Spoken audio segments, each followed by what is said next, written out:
Sema kwamba Israeli kwamba wote wakajazwa ulimi wote. Kwa nini? Walikuwa wao mmoja. Amina. Ndivyo wakalia wote. Walikuwa wote. Wakajaza wote. Amina. Yale shuleni. Kwa hiyo sio wote. Kama mnaelewa. Leo hii tofauti ya watu kanisa kujaza wawili watatu, ile tu moyo mmoja, nia moja. Amina. Kanisa kubwa tunaombea watu ni kwa kujaza. Kwa hiyo kuna mambo ambayo pamoja tunafanya pamoja, tuombe mtafanya ombi moja. Sasa jazazo mbele. Amina. Mungu anasukuma hapana katika yale yako ya ndani yako. Haya mambo ya Mungu, mambo ya pendo ya Mungu, kitendo zake. Laini sana kujaza kwa sababu unamlingana Mungu ndani. Leo hilo aje ndani yako, lazima Yesu awe ndani yako kamilifu. Awe ndani yako kamilifu. Amina. Mwingine Yesu kamilifu. Kama mwingine Yesu kamilifu, atakujaje? Anashije? Mungu saidi sana. Haleluya, haleluya. Matendo ya Mitume sura ya pili. Andika sura hizi. Andika Matendo ya pili mstari wa 17. Andika Matendo ya pili mstari wa 17. Mstari wa 17. Yohana mbili sura ya 2 Yohana 8:29. Yohana 2:28-29. Andika some Matendo ya pili mstari wa 8-9. Some Matendo ya pili 8-9. Tubuni mkabatizwe kila mmoja kwa jina lake Yesu Kristo mpate ondoleo la dhambi zenu, nanyi mtapokea kipawa cha Roho Mtakatifu, kwa kuwa ahadi hii ni kwa ajili yenu na kwa watoto wenu na kwa watu wote walio mbali na kwa wote watakaoitwa na Bwana Mungu wetu wa mjini. Amen. Kinawaonyesha ujazo wa mwili kwa watu wote. Yohana anasema kwa watu wenye mwili. Amen. Watu wenye mwili wanaweza kujazwa na motifu. Mara tu Yesu ni Bwana na Mwokozi wao. Kiendelea Matendo ya Mitume ya pili, sema ayawamwagia wote kwa ubatizo. Wote. Amina. Wote. Maana kila mtu anaweza kujazwa. Kila mtu. Anasema Petro ambaye tubuni kwa batizo kwa jina la Yesu ili kupata ondoleo la dhambi, maana ahadi hii ni kwa ajili yenu. Amina. Kuna sema sasa kwamba sababu ya kwanza kupata ondoleo lazima tubu na kuondoa dhambi. Amina. Tubu na kuondoa dhambi. Ya pili, ahadi hii ni kujaza na watu wote kwa ajili yako, kwa ajili ya sema kwa ajili yangu, sema kwa ajili yangu. Ahadi hii ni kwa ajili yangu, kwa ajili ya watoto wangu, kwa ndugu zangu na mbali na wote ambao wamejia Yesu, kwa wote ambao wameokoka watamwamini Yesu na ahadi ya kwao. Ni ahadi yangu pia, ni ahadi yako pia. Sikuwa ni kuamini na kupokea na kuanza kutamka na kuanza kunena. Amina. Kuna mafundisho fulani kwamba kuna kunena hapana. Ni kuanza kunena. Ndio kutumia ulimi wako kunena. Ruhusu ulimi wako anene. Haleluya. Nenda lugha ya dini, lugha ya ulimi. Haleluya, haleluya. Na baada ya kutamka, anakupa kutamka lugha mpya, ile ambayo umefundishwa, ile ambayo umeelekezwa, Kuna lugha ambayo unaanza na wachache, mwisho wanabadilika wengine. Maana unafungulia karama 9 walimu. Amena. Unafungulia karama.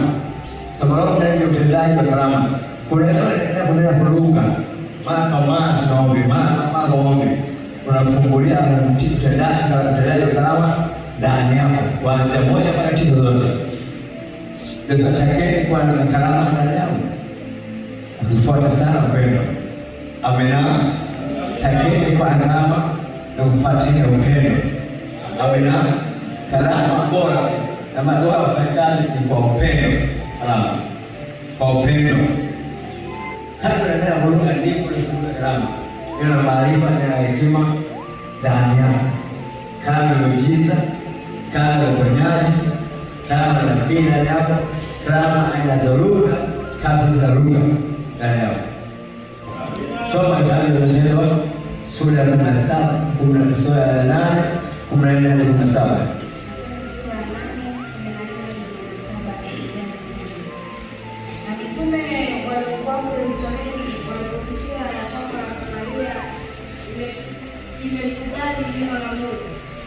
Wakawapeleka Petro na Yohana ambao waliposhuka wakawaombea wampokee Roho Mtakatifu, kwa maana bado hajawashukia hata mmoja wao, ila wamebatizwa tu kwa jina lake Bwana Yesu. Ndipo wakaweka mikono yao juu yao, nao wakampokea Roho Mtakatifu. Tunaona kanisa baada ya Stefano kufa kwa ajili ya kupiga mawe, kwa ajili ya kusema kweli, kusema ya Yesu. Kwa kwamba kanisa likagawanyika.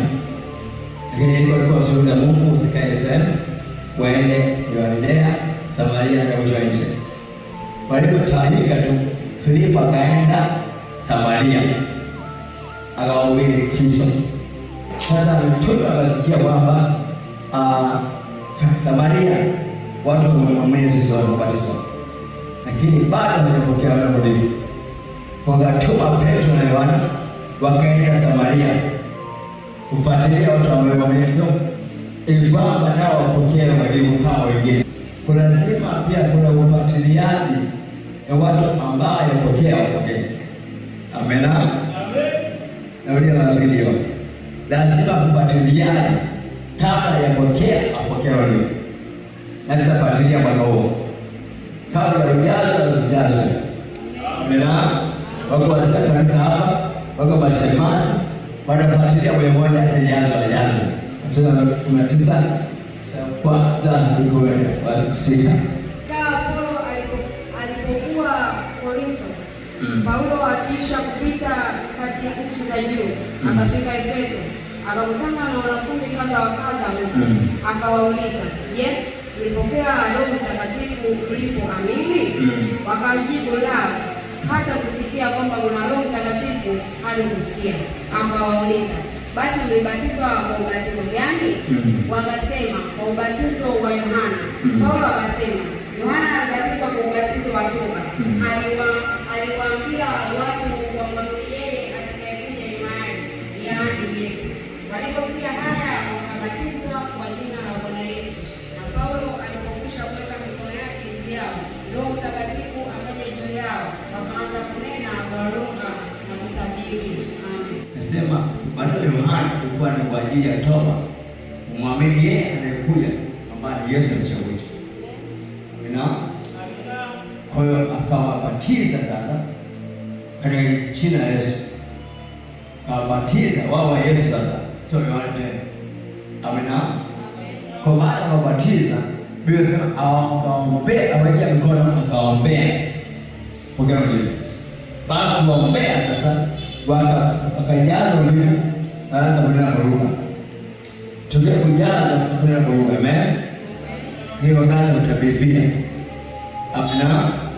Watu ambao walikuwa hawajui lugha wakamjua hapo sasa, baada ya kuweka mikono wanaanza kunena kwa lugha mpya.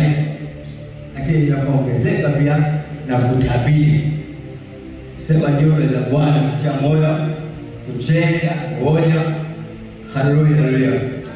Kwa lazima tujue kwamba Kuna njia hiyo ya kujaza mwenyewe binafsi, kuombea kuweka mkono, na njia ya kushikwa wewe mwenyewe binafsi mbele za Mungu, au kuomba mwenyewe pia binafsi mbele za Mungu. Chochote hizo zinafaa kwa wewe kujazwa binafsi.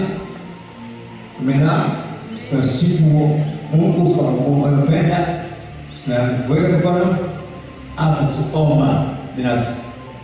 Amina. Hao watu jazwa kwa wewe neema mbele. Mungu asifiwe sana. Leo ni zamu yetu ambapo tumejazwa furika zaidi, ambapo jaza zamu yako wewe pia inaweza kuanza kunena. Lazima uanze kunena muujiza. Amina. Hatoki mbinguni kwa ndani yako. Ni kuanza kunena. Anza kusema, anza kuomba. Sasa kushoto kulia, lazima anza kuzungumza, kusema naomba anza kuomba kwa bidii. Kwa hiyo ndio hapa anza kusema na wewe.